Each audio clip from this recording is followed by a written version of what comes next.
Fluminense terá reforço à disposição para a próxima partida contra o Internacional. E vamos falar também sobre o árbitro desse jogo. Já está definido, é um nomezinho polêmico, tá? Um nome que não me agrada nem um pouco. A gente vai comentar sobre isso, além do treinador do Inter, Mano Menezes, ter dado uma declaração forte sobre a situação de Fernando Diniz, técnico do Fluminense e também agora treinador da seleção brasileira. Eu senti uma alfinetada, não sei vocês, eu vou trazer a declaração aqui para a gente comentar bastante, beleza? Seja muito bem-vindo à Central Fluminense, muito obrigado pela sua audiência. Te convido a assistir esse vídeo até o final para ficar por dentro de todas as notícias do Flusão. E antes de a gente começar com as notícias, peço só para você deixar o like aqui embaixo do vídeo. Tem um botãozinho do joinha, clica aí, dá essa moral, dá essa força pra gente, beleza? Vamos começar com as informações, meus amigos e minhas amigas. Eu quero começar falando sobre a arbitragem do jogo entre Fluminense e Internacional no próximo domingo às 4 da tarde, porque será dele. Sávio Pereira Sampaio foi escalado para apitar esse jogo. Você reconhece esse nome? Não reconhece? Bom, Pereira Sampaio é um sobrenome famoso na arbitragem brasileira. O irmão dele, Wilton Pereira Sampaio, é árbitro FIFA, esteve na última Copa do Mundo. O Sávio Pereira Sampaio é um árbitro que costuma trazer para si algumas polêmicas. A maior delas, acho que a minha maior recordação ruim com esse cara, quando eu ouço falar o nome dele, eu não sei se vocês vão lembrar desse jogo. Final do Brasileirão de 2020, já era 2021 na época, uma partida entre Fluminense e Santos na Vila Belmiro terminou empatada em 1-1. A arbitragem desse senhor nessa partida foi simplesmente desastrosa, gente. Não sei se vocês lembram, o Fluminense abriu 1-0, se não me engano, um gol do Luca, e aí tomou o empate num lance em que o Nino sofre a falta, o juiz dá falta do Nino, expulsa o Nino, aí a bola parada para o Santos, cruzam na área, o o Santos empata em 1-1, também teve um gol muito mal anulado do Fluminense nessa partida por ele, enfim, um show de desastres nessa arbitragem. Ele também foi o árbitro que apitou a partida do Fluminense contra o Bahia, né? A última partida do Fluminense no Maracanã pelo Brasileirão contra o Bahia foi o Sávio Pereira Sampaio. Expulsou o Nino naquele lance, foi muito ovacionado negativamente falando pela torcida do Fluminense. Esse é o árbitro que apitará a partida contra o Internacional. E eu tenho aqui para trazer, né, para comentar com vocês o histórico do Fluminense com o Sávio Pereira Sampaio no comando. É um histórico bem ruim, tá? Embora o aproveitamento em partidas como mandante com ele seja um pouquinho melhor, seja de 53,33%, o que ainda assim não é um histórico bom, tá? O histórico global é bem ruinzinho. São 11 partidas no total, 4 vitórias do Flu, 4 empates e 3 derrotas, totalizando 48,48% de aproveitamento. Então, o Fluminense costuma fazer menos da metade dos pontos quando é o Sávio Pereira Sampaio apitando. Esse é o árbitro da partida de domingo, meus amigos e minhas amigas. Fortes emoções por aí. Repito, é um árbitro que não me agrada nem um pouco, beleza? Vamos partir para a próxima notícia desse vídeo, mas não sem antes eu parar aqui para lembrar você de olhar lá no comentário fixado o link da nossa parceira Centauro. Sim, a Central Fluminense é parceira da principal distribuidora de material esportivo da América Latina e quem sai ganhando com isso é você que confere as principais promoções e ofertas do Flusão nesse link do comentário fixado. Então clica lá, corre e aproveita, beleza? Vamos partir para a próxima informação do vídeo, que eu quero falar agora sobre Mano Menezes, Fernando Diniz, essa questão toda de treinador.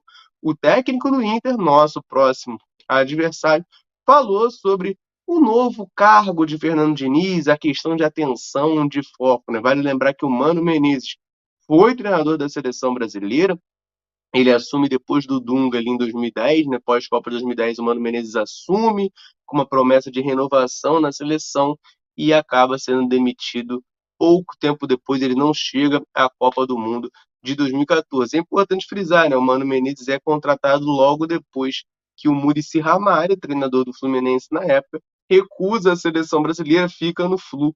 E aí o Mano Menezes é chamado, treinava o Corinthians até então, é chamado para a seleção brasileira e vira o treinador. Ele falou o seguinte aqui, ó, sobre essa situação do Fernando Diniz. Eu vou abrir aspas. Embora eu já tenha uma caminhada longa e quase não me surpreenda com muita coisa, confesso que eles me surpreenderam dessa vez. Conseguiram me surpreender. Eu acho isso muito arriscado, misturar as coisas, não definir as coisas, deixá-las muito abertas é sempre um caminho muito perigoso no futebol, ainda mais no alto nível que é a seleção brasileira. Se a gente der uma olhadinha para trás, no passado a gente até fazia isso, do treinador estar no clube e participar da seleção. Eu mesmo, quando fui técnico da seleção brasileira, acabei um pouco com isso.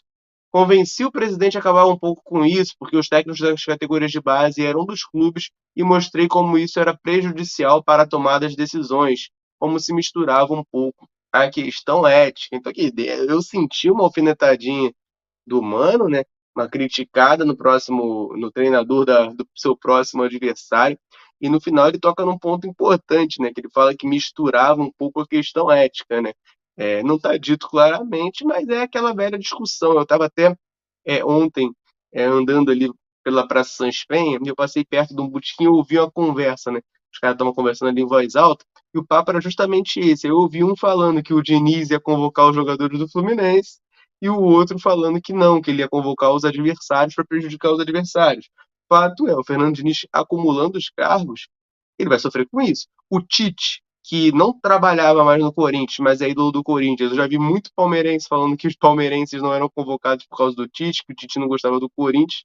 Imagina o Fernando Diniz, que é o técnico do Fluminense. Imagina se ele convoca um jogador tipo o Nino, por exemplo, para a seleção, que é um cara que até já foi convocado, mas não tem participado frequentemente do ciclo. O pessoal vai falar: olha, aí o Nino está sendo convocado porque o Diniz treina o Fluminense, quer valorizar o ativo. Só que, por outro lado, se ele pega e não convoca o mesmo Nino, aí eu falo: aí, viu, não convocou o Nino para não prejudicar o Fluminense, para não desfalcar. Aí convocou, sei lá quem, de outro time, e aí, ah lá, tá querendo favorecer o Fluminense. Enfim, esses são tipos de ilações, né, que a gente pode acabar ouvindo muito da opinião pública, né? Enfim, tenho certeza que o Fernando Diniz vai conseguir separar as coisas e, não, obviamente, vai buscar o melhor para a seleção. Mas é o tipo de atrito, o tipo de desgaste que é desnecessário e pode sim acabar ocorrendo, beleza? Vamos partir para a última notícia desse vídeo, mas antes eu quero aproveitar para dar aquela moral para quem está sempre dando moral para a gente, a galera que está ligada aqui na Central. Eu sempre peço, deixa um comentário aí falando seu nome, de onde nos assiste, que a gente gosta muito de saber até onde a gente consegue alcançar nesse mundo gigantesco. A galera sempre vem aqui, deixa o comentário e sempre que eu posso eu abro aqui no vídeo mandando um abraço para a turma que tá ligadinha aí na Central. Então eu queria mandar um abraço pro Wellington de Sumé, pro Rumão de Urará, no Pará, pro Plácido de Arapiraca, pro Brívio, pra Débora e pra Ágata, família lá de Canela, no Rio Grande do Sul, pro Douglas de Batatais, pro Emanuel de Itaperuna, pro José Jorge de Caraúbas, na Paraíba, pro Nilvo Floriano de Caldas Novas, pro João de Remanso, na Bahia,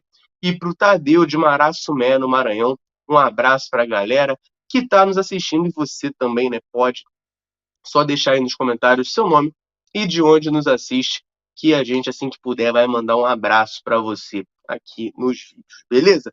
Vamos então, meus amigos e minhas amigas, para a última notícia, uma notícia muito importante, porque fala de reforço no Fluminense e fala de reforço disponível para a partida contra o Internacional. Estou falando do meia Danielzinho, foi apresentado ontem como reforço do Fluminense e já está liberado, já está apto a fazer a sua estreia pelo clube. Se eu falei aqui em vídeos, né, que o Léo Fernandes talvez não conseguisse essa liberação por ser um jogador estrangeiro que atuava no exterior e nunca tinha atuado no Brasil, o Danielzinho era uma situação diferente. É um atleta que estava em atividade no Bahia, rescindiu lá, assinou com o Fluminense até o fim de 2024, mas está em forma, está com ritmo de jogo e, com uma transferência nacional, o trâmite burocrático é muito menor. E o Danielzinho, portanto, está apto a estrear contra o Internacional no próximo domingo. Fica aí a cargo do treinador Fernando Diniz se vai utilizar o atleta ou não na partida, mas fato é, Diniz gosta muito do jogador, né? O Daniel teve seus primeiros passos como profissional no empréstimo ao Oeste, que era treinado pelo Fernando Diniz na época, começou a jogar bastante lá, e em 2019, com o Fernando Diniz, foi bastante aproveitado aqui, até ter aquela saída conturbada pro Bahia, clube que defendia até agora, até retornar ao Fluminense. O Danielzinho falou sobre essa adaptação, né? Porque o jogador chega, praticamente não treinou, ele já tá liberado para jogar domingo, mas treinou quarta e quinta só. Ele fez um treino na quarta antes de ser apresentado oficialmente e quinta. Então, assim, são poucos treinos com o elenco. Ele falou à Flu TV sobre essa questão de adaptação. Danielzinho disse o seguinte: fiquei 16 anos no clube, vou encontrar muitos amigos. Foi mais fácil, nem parecia o primeiro dia. Já conhecia parte do elenco e tem tudo para dar certo. Ou seja, Danielzinho acha que essa questão de adaptação dele, né, ao Fluminense, clube que ele foi formado, clube para o qual ele torce, para o qual o pai dele torce, o irmão dele torce, a família dele inteira torce, vai ser fácil, né? O cara tá realmente em casa, a gente não pode negar que o Danielzinho tá. E fica aqui nossos votos, né, para que ele desempenhe o melhor futebol possível e ajude o Fluminense a ganhar muitos títulos, ganhar a tão sonhada Copa Libertadores da América nesse ano de 2023. Meus amigos e minhas amigas, essas eram as notícias do vídeo. Eu quero agora que você corra lá nos comentários e deixe a sua opinião. Mano Menezes alfinetou o Diniz, Danielzinho vai ser útil ao Fluminense? E o Sávio Pereira Sampaio, hein? Boas recordações? Difícil, hein? Deixe seu comentário lá e vamos trocar essa ideia. Valeu? Eu vou ficando por aqui. Um abraço, saudações tricolores. Tamo junto!